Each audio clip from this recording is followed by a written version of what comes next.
12월 4일 저희들에게 주시는 하나님 말씀 요한일서 2장 18절로 27절까지 말씀입니다.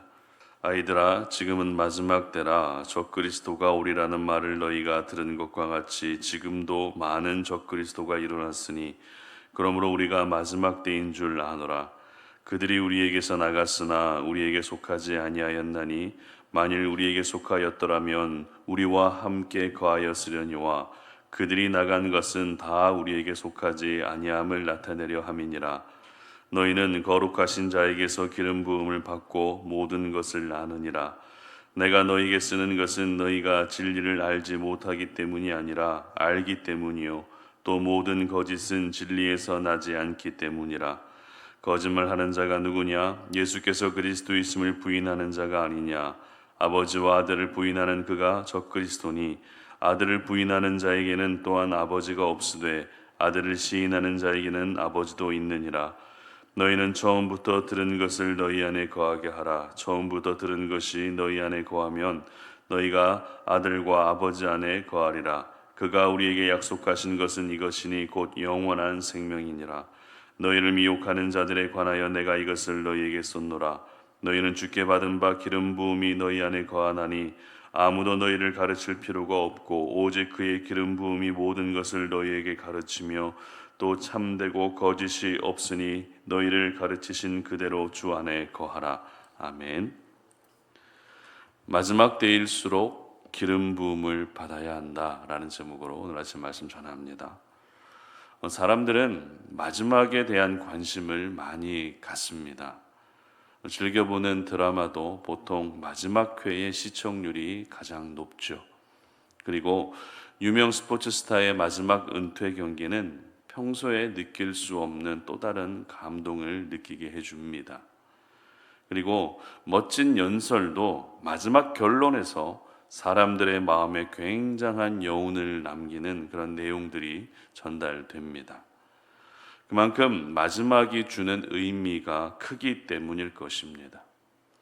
마지막이라는 말을 들으면 왠지 모르게 더 최선을 다하게 되고 더 신경 쓰게 되고 더 집중하게 되는 것 같습니다. 특별히 성경을 기록한 여러 저자들 중에 이 마지막이라는 표현을 가장 많이 사용했던 사람이 바로 사도 요한이었습니다. 아무래도 반모섬에서 하나님이 보여주셨던 마지막 날에 대한 환상의 잔상이 컸기 때문일 것입니다. 오늘 본문에서도 마지막이라는 단어를 사용하고 있는데요. 18절 말씀 함께 읽어보도록 합니다. 아이들아, 지금은 마지막 때라. 적그리스도가 오리라는 말을 너희가 들은 것과 같이 지금도 많은 적그리스도가 일어났으니 그러므로 우리가 마지막 때인 줄 아노라. 아멘. 자, 이 말씀은 요한일서의 또 하나의 중요한 기록 목적을 알려주고 있는 말씀입니다. 그 기록 목적이란 무엇입니까? 바로 이단의 미혹과 공격 속에서도 바른 진리를 가지고 그들과 싸워서 이기는 것이었습니다. 당시 유대 사회에는 영지주의라는 이단들이 왕성하게 활동하고 있었습니다. 이 영지주의자들의 특징은 영과 육의 이원론적 구분을 통해서 영은 깨끗하지만 육은 더럽다고 여기는 것입니다. 그래서 인간의 몸으로 오신 예수님은 더러운 육신을 가지고 있기 때문에 절대 하나님의 아들이 될 수 없다고 여긴 이단입니다. 이러한 영지주의 이단들을 가리켜 사도 요한은 적그리스도라는 표현을 사용하고 있죠. 그리고 이러한 적그리스도의 출현이 바로 마지막 때 일어나게 될 일이라고 말씀하고 있는 것입니다. 그런데 안타까운 것은 적그리스도로 지칭된 이단들의 실체가 원래는 한 공동체 안에 있던 사람들이라는 것입니다. 19절 말씀 함께 읽어보도록 합니다. 그들이 우리에게서 나갔으나 우리에게 속하지 아니하였나니 만일 우리에게 속하였더라면 우리와 함께 거하였으려니와 그들이 나간 것은 다 우리에게 속하지 아니함을 나타내려 함이니라.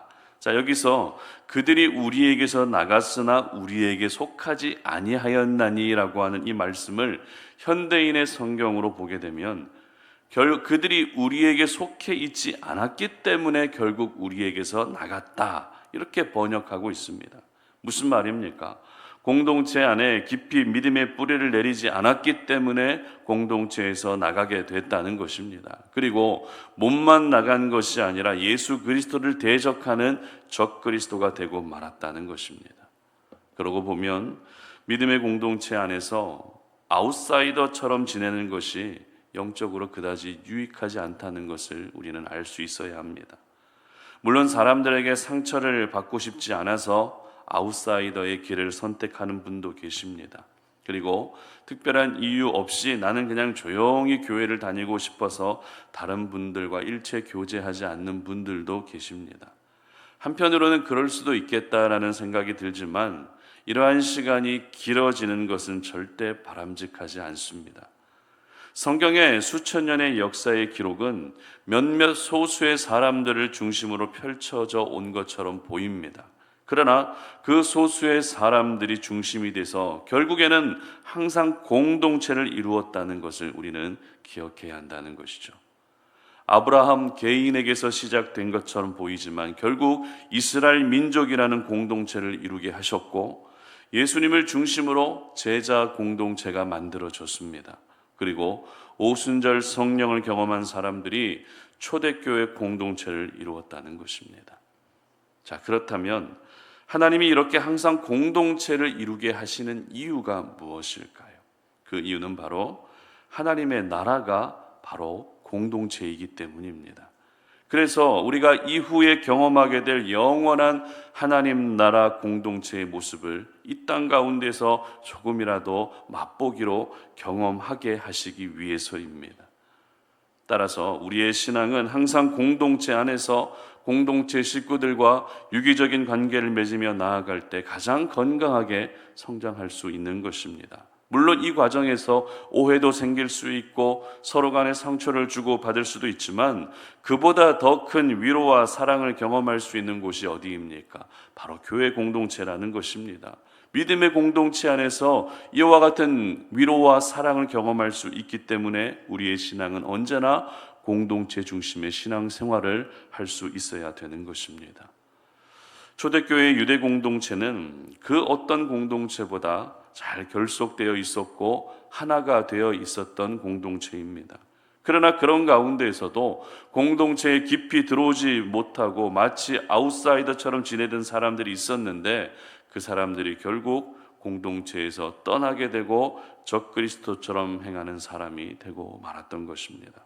그러므로 여러분의 신앙도 항상 공동체 중심의 신앙이 될 수 있었으면 좋겠습니다. 나만 잘 믿으면 되니까 다른 사람 신경 쓰지 말고 조용히 다녀야 되겠다라고 하는 그런 생각보다도 공동체의 한 일원이 돼서 하나의 구성원이 돼서 더욱더 건강한 공동체가 만들어질 수 있도록 여러분의 역할을 잘 감당해 주시기를 주님의 이름으로 부탁드립니다. 이처럼 사도 요한은 신앙 공동체에서 이탈한 사람들이 그 공동체를 흔드는 일들이 나타나게 되는 그때가 언제라고요? 바로 마지막 때라고 말씀하고 있는 것입니다. 그런데 이 마지막이라는 표현은 우리가 그렇게 잘 사용하는 표현이 아닙니다. 정말 중요한 순간이나 정말 긴박한 상황에서 사용하는 표현이 이 마지막이라는 표현이라는 것이죠. 그러므로 신앙 공동체와 멀어지고 있는 분들이 여러분 주변에 계시다면 지금의 상황을 심각하게 받아들일 수 있었으면 좋겠습니다. 그리고 지금이 마지막 때임을 인식하시고 그들이 다시 신앙 공동체 안에 들어올 수 있도록 기도에 힘을 실어줄 수 있었으면 좋겠습니다. 특별히 사도 요한은 이 마지막 때를 보내고 있는 성도들과 오늘을 살아가는 저희들에게 권면하고 있는 말씀이 있습니다. 20절 말씀 보시기 바랍니다. 너희는 거룩하신 자에게서 기름 부음을 받고 모든 것을 아느니라. 아멘. 그리고 27절도 보시기 바랍니다. 너희는 주께 받은 바 기름 부음이 너희 안에 거하나니 아무도 너희를 가르칠 필요가 없고 오직 그의 기름 부음이 모든 것을 너희에게 가르치며 또 참되고 거짓이 없으니 너희를 가르치신 그대로 주 안에 거하라. 아멘. 바로 기름 부음을 받아야 한다는 것입니다. 성경에서 기름을 붓는다는 것은 그 기름 부음의 대상을 다른 것과 구별할 때 주로 행해지던 의식이었습니다. 그래서 어떤 집기에도 기름을 붓기도 했고, 가장 쉬운 예로는 왕이나 제사장, 선지자를 세울 때 기름을 붓는 의식을 통해서 거룩하게 구별했습니다. 그런데 이 기름 부음의 구체적인 의미를 성경은 어떻게 말씀하고 있는가 하면 하나님의 영을 부어주시는 것으로 말씀한다는 것입니다. 그래서 이사야 61장 1절 상반절을 제가 읽어드립니다. 주 여호와의 영이 내게 내리셨으니 이는 여호와께서 내게 기름을 부으사. 아멘. 이처럼 저희들은 마지막 때를 살아가면서 첫째도 성령 충만, 둘째도 성령 충만이 될 수 있어야 하는 것입니다. 하나님의 영으로 기름 부음 받는 이 성령 충만한 은혜를 경험할 때 마지막 때를 지혜롭게 살아가고 능력 있게 살아가고, 그리고 이단의 공격들 속에서도 무너지지 않고 살아갈 수 있는 그런 또 하나의 길이 되는 것입니다. 여러분, 마지막 때에 성령을 부어주시겠다는 것은 분명한 하나님의 약속입니다. 사도행전 2장 17절을 보게 되면 제가 읽어드립니다. 하나님이 말씀하시기를 말세에 내가 내 영을 모든 육체에 부어주리니 너희의 자녀들은 예언할 것이요 너희의 젊은이들은 환상을 보고 너희의 늙은이들은 꿈을 꾸리라. 아멘. 이 말씀은 요엘 선지자의 예언을 인용한 베드로의 설교입니다. 특별히 베드로가 말세, 마지막 때의 성령을 약속하신 내용으로 설교한 시점이 언제인가 하면 역시 오순절 성령을 체험하고 나서입니다. 이처럼 마지막 때를 믿음 안에서 살아낼 수 있는 능력은 오직 성령 충만밖에 없습니다.